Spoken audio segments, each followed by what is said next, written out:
But I want you guys to take a look at what Shedeur Sanders did the other night. Now, look, you're going to say that it's the first, preseason game of the season, right? Who are you playing against? What defense are you playing against? To seeing what they got. Let me remind you that right now, Shedeur Sanders is the fourth string quarterback on that Cleveland Browns football team. So, yeah, he played. And yeah, he played well. I don't know if anybody watched his mechanics. He had that snap of the arm, snap of the shoulder, threw the ball hard. Got off to a little bit of a rocky start. He ran. Okay. His numbers, these aren't too bad, right? 14 of 23.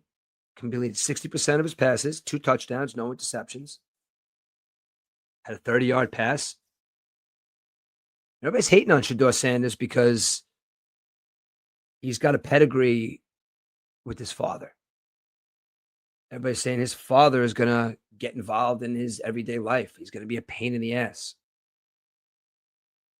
His father, if he was involved, I don't think that Shedeur Sanders would have been playing for the Cleveland Browns.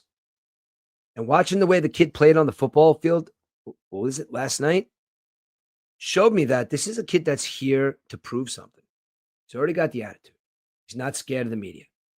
I watched his whole press conference last night after the game. He was poised, spoke well about his teammates, spoke well about his offensive line, about his running backs hitting the holes hard, about his defense playing well. They asked him one question about a tweet from his father. And he says, I barely got back to him. It's like, enough, leave the kid alone about his dad, which, it's going to be a narrative throughout the season, which is fine. But the best thing that this kid could do right now is go in there with a chip on his shoulder. You want to be flashy, you want to get up there last night and talk about all the guys in prison that were watching you. Maybe that was a flex. I don't know. But one thing is for sure, that if Deion Sanders meddles anything in this kid's life, it's going to be to tell him win at all costs. Because that's the mentality of men and women that have come into these leagues. And that's the only